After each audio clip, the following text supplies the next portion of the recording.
for Colonel Baxter. If anybody's seen Colonel Baxter, would you please tell him early on, and then we won't have to listen to his search.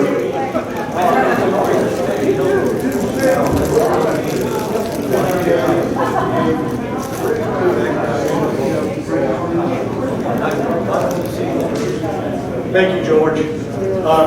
First of all, I'd like to congratulate all of you that are still here, but I'm not sure if you're diehards or gluttons for punishment.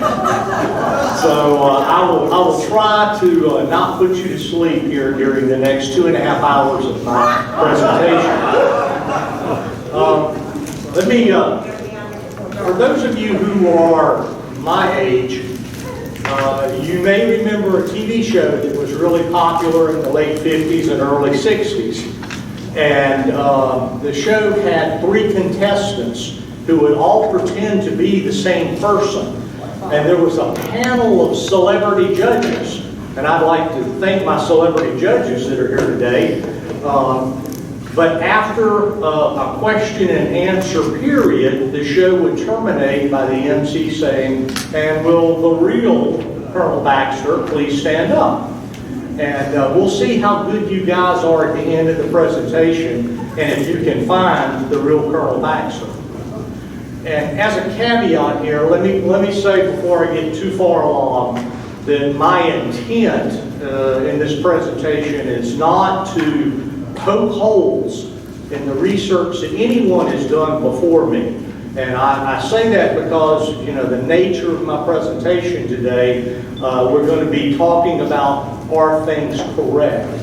And so please bear in mind that this is not a shot at anyone. It's a long accepted fact that there were 2 men who served as regimental commanders under General Francis Marion, Colonel Jacob Baxter and Colonel John Baxter. And you will find these gentlemen discussed, or not discussed, but let me rephrase that. You will find them mentioned in many, many resources. And I happen to have been doing some research on men in Marion's brigade, and I kept finding pension applications that would say, served under Colonel Baxter, and there may be a footnote that says, you know, Jacob Baxter or John Baxter, because either one or both served under Francis Marion. And I began to think, you know, the size of Francis Marion's brigade changed throughout the course of the war. It expanded later in the war, but he never had more than about 6 regiments. And surely, you know, if both of these guys were regimental commanders, we should be able to figure out who is who, right? And so that's what I began to do. And what I'd like to do now is kind of take you on this process with me. And we're going to start by looking at Jacob Baxter.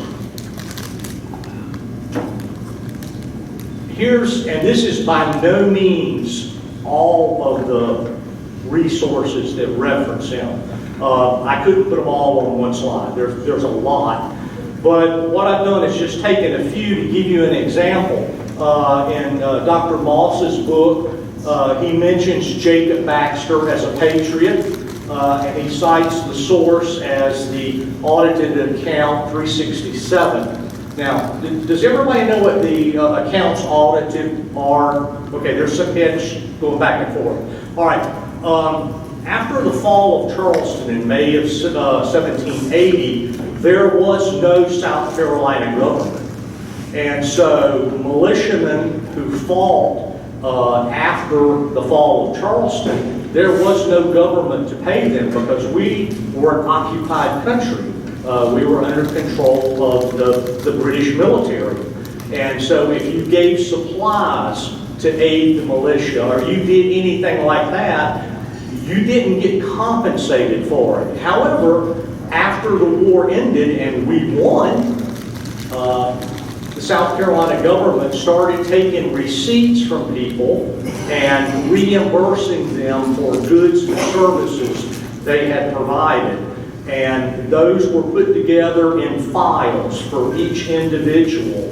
and they were audited, and if they were legit and they had the proper documentation, you could get payment back from the South Carolina state government for either your service as a militiaman or for the horse that was confiscated and impressed into service, or for the 5 hogs and 200 pounds of fodder that you gave Francis Marion's men.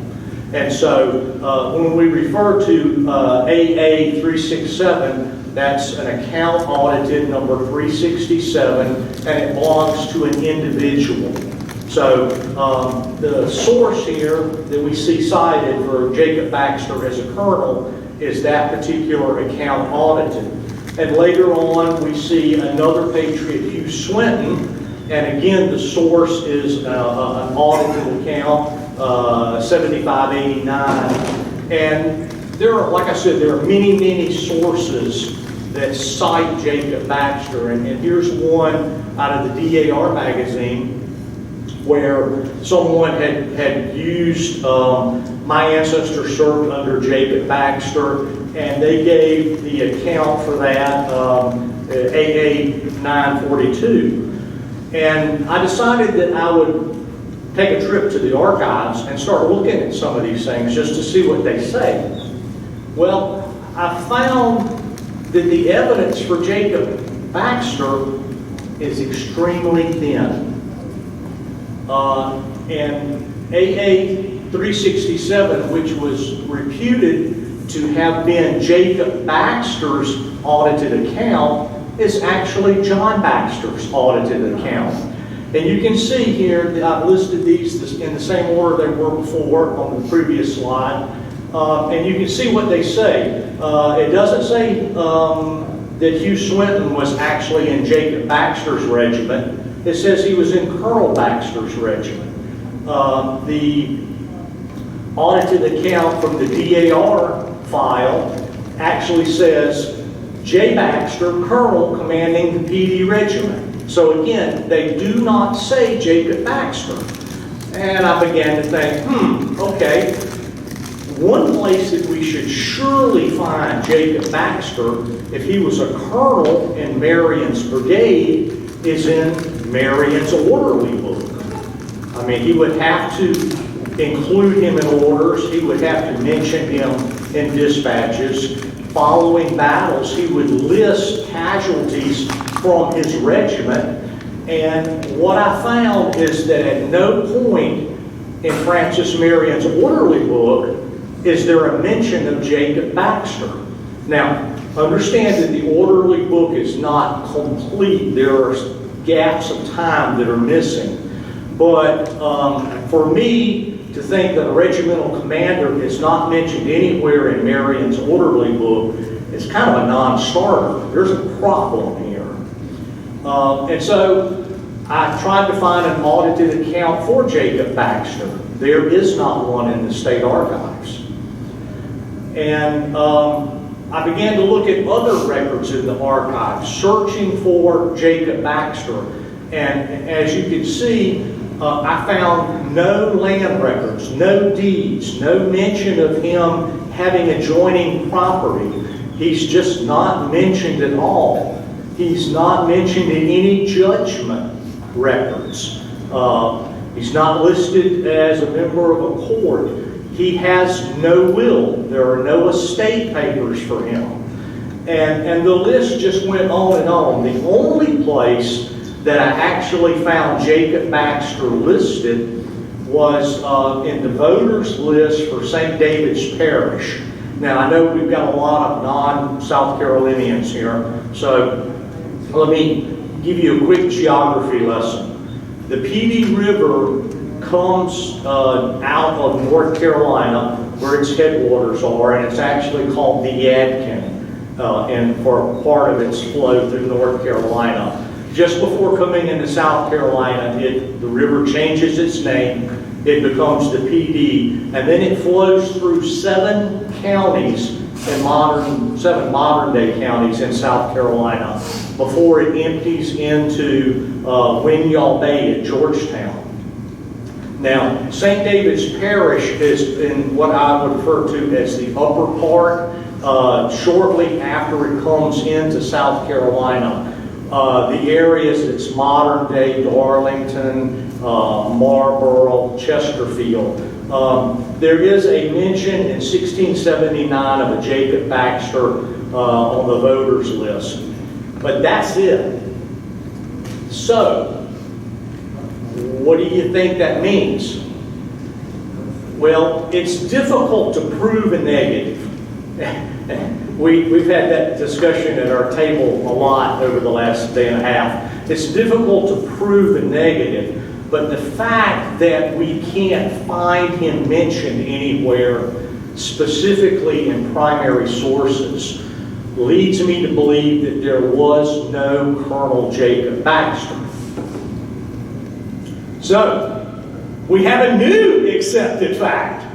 This is the new accepted fact that there was one officer who served under Francis Marion, Colonel John Baxter. So let's use the same technique and look for John Baxter. What do you think we'll find? Celebrity judges.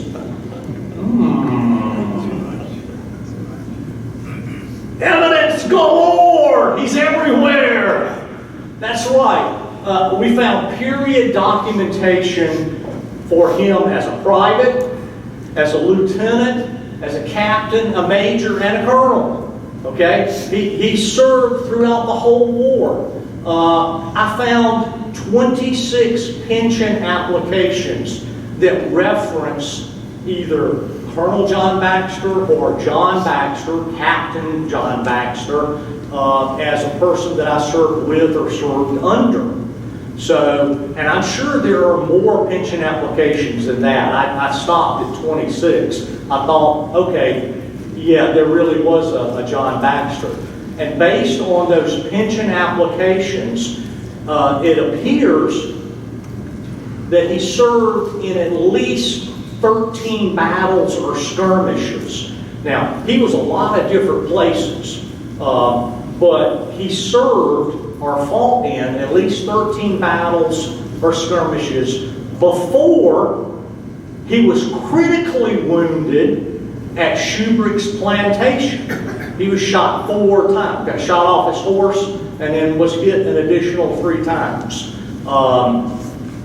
Very nearly died. Yet, in a year, he's back on the saddle, and he's in command at 2 additional skirmishes. And as far as land records, petition, legal documents, etc., lots of them. Thousands of acres of land all along the PD River, starting in Marlboro County and going all the way down to Georgetown. Massive landholder. So, what can we deduce from that? Come on, celebrity judges, think critically. Do you believe everything that you read? It's not judgment proof. Say again? It's not judgment proof. Well, that sounds like a lot of stuff for one guy to do, right? I mean, he was everywhere. He did everything. If it's on Google, it's got to be right. I began to suspect that it's actually too much for one man to accomplish. And I started thinking about it because some of those battles were in different places at different points in time. And he can be in a lot of battles, but he can't be in 2 battles at different places at the same time. So, where do we turn? Let's go back to the audited accounts. Remember the initial one that I showed you? The audited account number 367 that it said was for Jacob Baxter, but it was really for John Baxter. There are about 33 documents in that audited account. So I sat down and began to read through them. And when I read that letter that you see on the board, I about fell out of my chair. Holy moly! No wonder 250 years later we've gotten it confused. They got it confused then. Look what they did. Mary Baxter writes a letter to the Treasury of South Carolina complaining, and she says, look, I'm a widow. As a matter of fact, I'm the widow of Colonel John Baxter of Kingston. Now, you may not know where Kingston is. Kingston is the modern-day town of Conway in Horry County on the Waccamaw River. It is, in fact, the county seat of Horry County.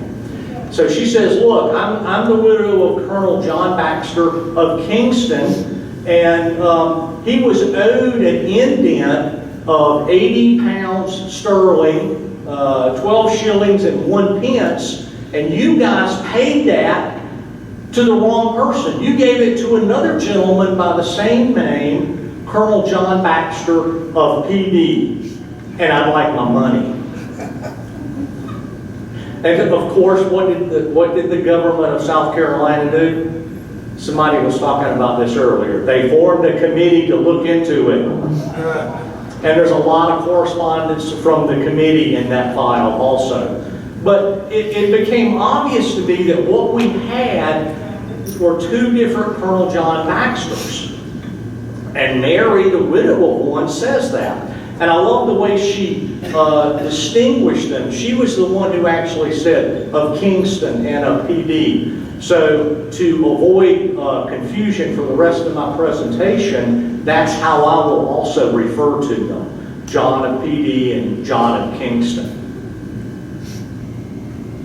So, it's the newest accepted fact that there were in fact two officers serving under General Francis Marion, Colonel John Baxter and Colonel John Baxter.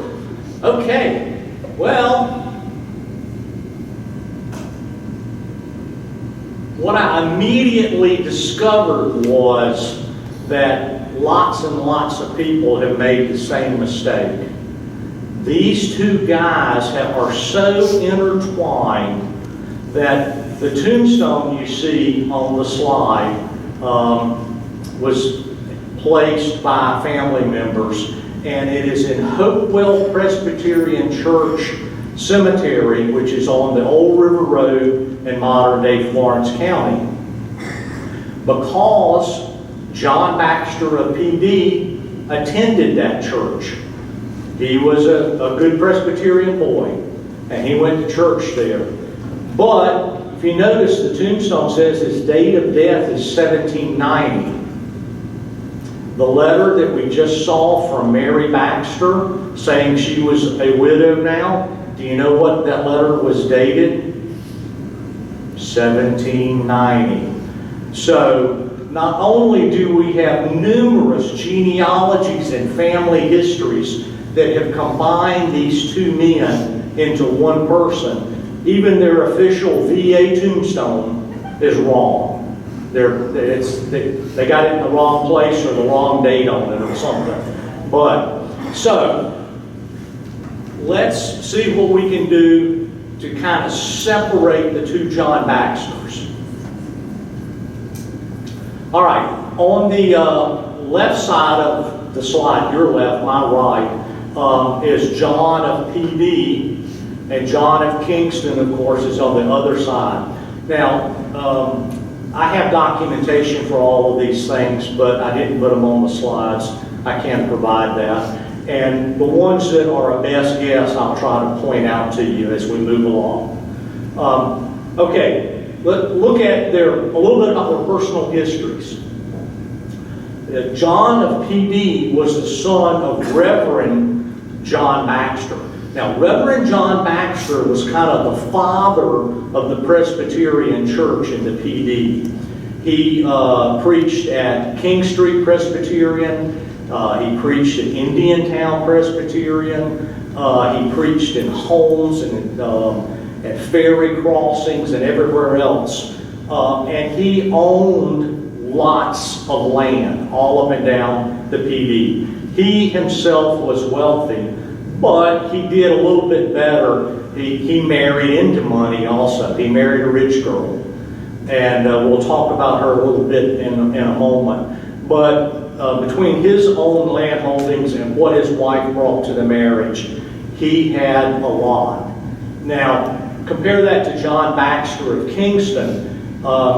The James Baxter, his father, the source for that is Greg's History of the Old Shiraz, and he doesn't cite any source. He just makes that statement. So we have to take that with a grain of salt until we can either verify it or deny it through later research.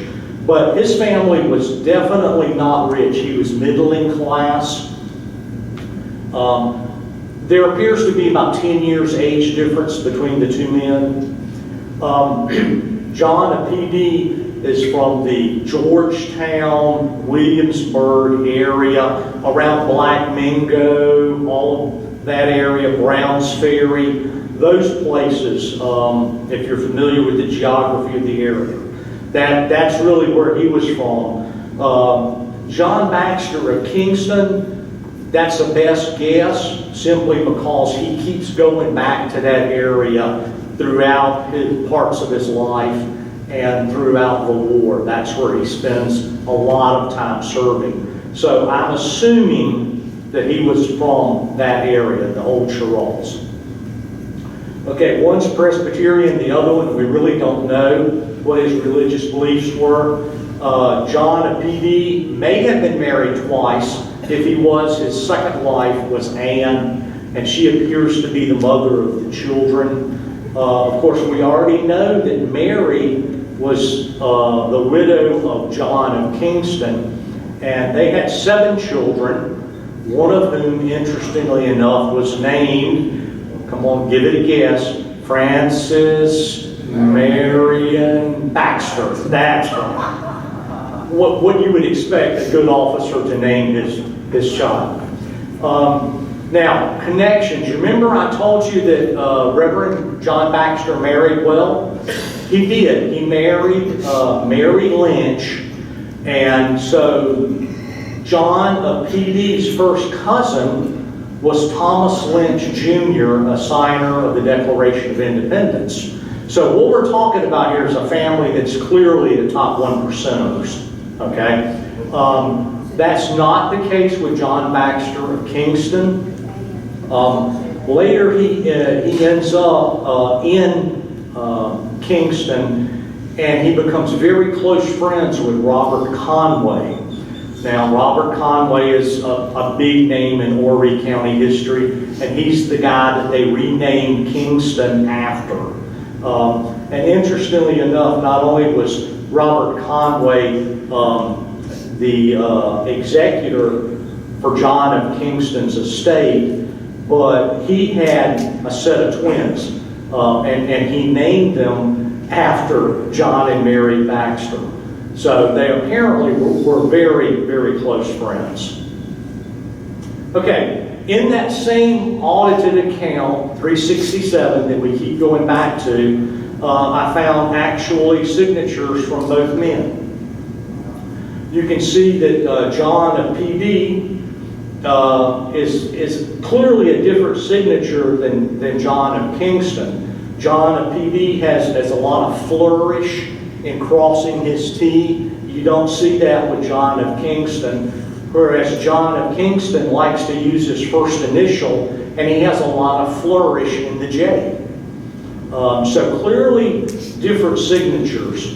Now, John of PD, notice he signed it from Georgetown in November of 1788, and that document that he signed is, remember the 80 pounds sterling that got sent to John of PD? Well, the committee finally decided that we need to ask him to return that money. And he sent him a letter back saying, I already did. And this is his signature on that letter. Now, he did not live in the town of Georgetown. He lived in Georgetown District. But that's why he signs it Georgetown. And I think that may also be one of the sources of confusion between these two men. All right, well, let's look at their military service. That's really what got us started on all this. John of PD first appears as a private in Captain Benjamin Screven's company of volunteers in 1775. So from the very get-go, he has volunteered to serve as a patriot militiaman. We really don't know a lot about John of Kingston. I just haven't found any records for the early war. But by March of 1780, we find that John of PD is at Lynch's Causeway, and he's now been promoted to lieutenant. Lynch's Causeway is a small strip of land that separates the North Santee and the South Santee rivers. It's also a stone's throw away from Hopsawee Plantation, which is still there. That was the birthplace of Thomas Lynch Jr., signer of the Declaration of Independence. So John of PD is there with a bunch of guys that's been staged, and they're getting ready to be sent to Charleston to help defend the city against British attack. But they don't get there before the city is surrounded and captured.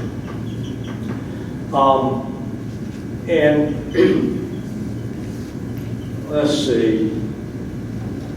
Okay, in September, well, let's switch over to John of Kingston for a moment. There is a pension application from a gentleman named George Kersey. And George Kersey is listed as a free man of color, which means he was biracial.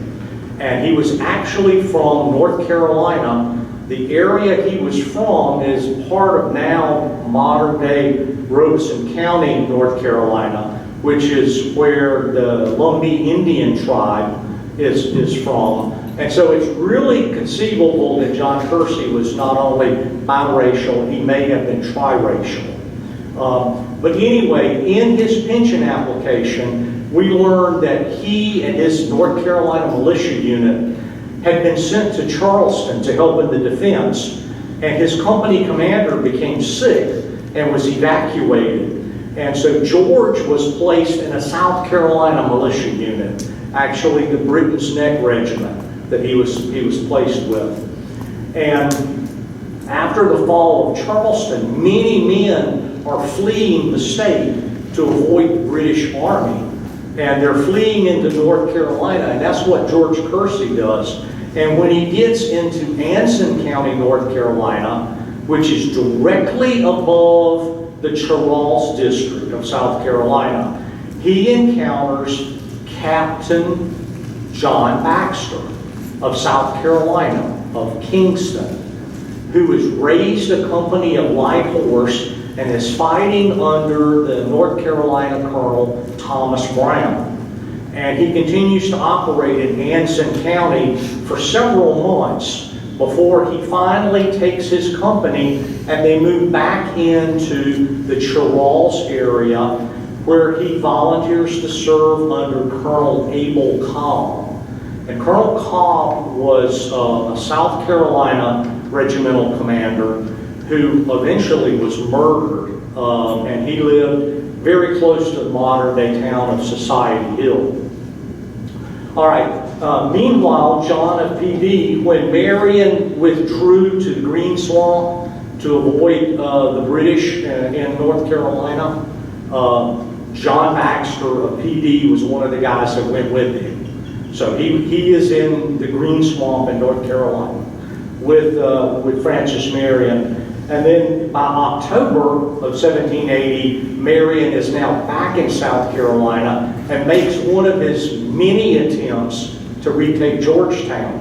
And you all may have heard the story of the Tory leader Micaiah Gainey, who encounters a Patriot militia patrol and turns and flees back to Georgetown on his horse, and he's chased by the Patriot militia. And a gentleman by the name of Sergeant McDonald, using his musket and his bayonet almost like a spear, gallops behind Gainey and thrusts forward, lodging his bayonet in Gainey's back. Gainey doesn't, however, die. He continues on into Georgetown with the bayonet sticking out of his back. Okay? The guy that led that patrol was John Baxter of PD. All right. So we skip forward. You can see this is a timeline. The left and the right is kind of the same as far as dates. If we skip forward, in February of 1781, John becomes a captain. And the story behind that is actually detailed very well in Francis Marion's orderly book. Francis Marion decided that he would create one troop of light horse from each of his regiments. And from Giles's Britannic regiment, he formed a company of light horse and appointed Lieutenant John Baxter to be the captain of it. And so from that point on, he's a captain. So now both men are captains. Meanwhile, we move further up the PD River, we find that Cobb is being murdered in April of 1781. And John of Kingston is very involved in the let's go track down the people who did it and let's get even and let's kill the bad guys. So he's in the upper part of the PD area, and John of PD is in the lower part of the PD area. And you can see these are different battles that each one was at. And I'll point out April of 1781. We can document that both John Baxters were at the siege and reduction of Fort Watson, which has been talked about here, both serving as captains. So the guys obviously knew each other at some point in time. If they hadn't met before, they certainly did then. Okay, there are some other things that are going on with John of Kingston during this time frame, and I wasn't able with certainty to sort them all out, but I will tell you that every time his name is mentioned, it's mentioned in association with officers or soldiers who were fighting with the Charles Regiment. So I'm pretty certain that he was still in the upper part of the PD. Now, John Baxter, and this is also his promotion to major, is detailed in Francis Marion's orderly book. Hugh Giles, who was the colonel and commander of the Britain's Neck Regiment, resigned. And so everybody takes one step forward, okay? The lieutenant colonel became the colonel, the major became the lieutenant colonel, and the senior captain became the new major, John of PD. And then at Shubrick's plantation, he and Alexander Swinton, who was the lieutenant colonel of the regiment, are both wounded. And many accounts say that this wound, being shot 4 times, was severe enough to take John of PD out of the remainder of the war. He no longer served on active service. Now, that seems to be validated when we go back to trustee AA 367, because in that document, John of PD requested to be paid for his service as a captain and a major. There are no requests to be paid as a colonel. However, John of Kingston becomes a colonel in 1782 of what's called the PD Regiment, which was kind of an amalgamation of some of the regiments in the Francis Marion's brigade. Now, Colonel John Baxter was at Black Lake, which is a very small skirmish, and he also was in what's now modern Marion County at Bowling Green, which was the surrender of Mackay Jagani, who did survive his wound, and the Tories in the PD area surrendered at Bowling Green. So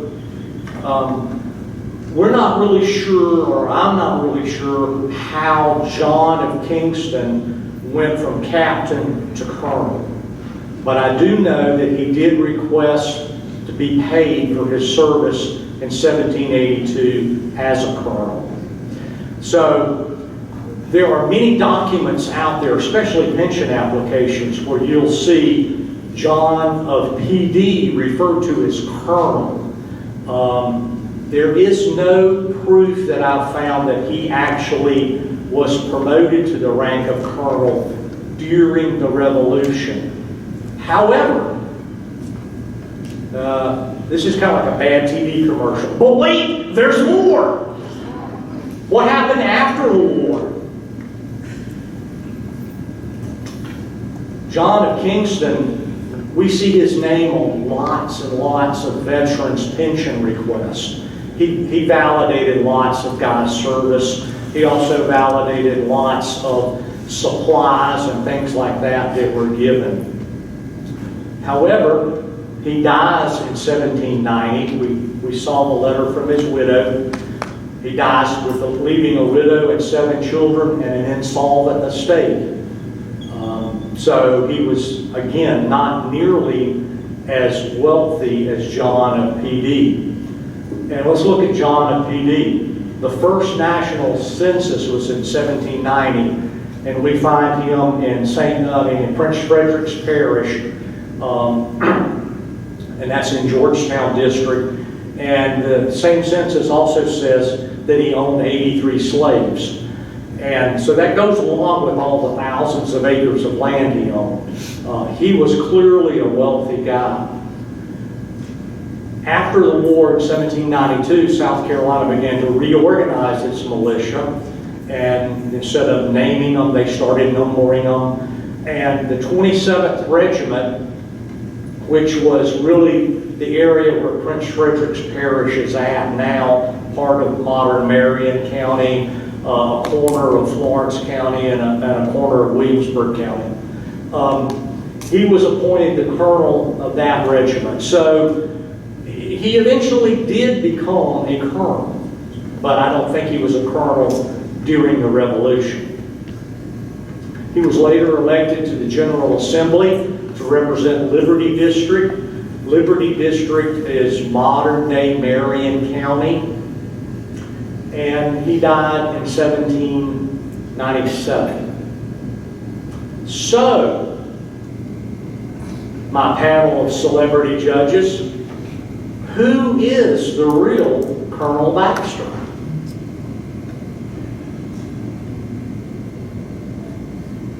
Well, this is my idea. You're supposed to say I'm a genius at this point.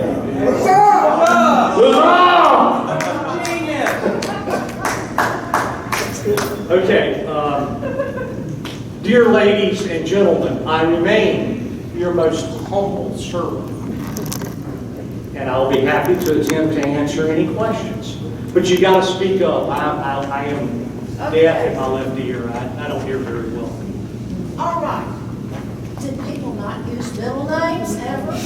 You know, I've thought about that. Some families, if they'd have just gotten a darn baby book as a gift, it would have helped a lot, because, you know, Reverend John Baxter has his son, John Baxter, and guess what?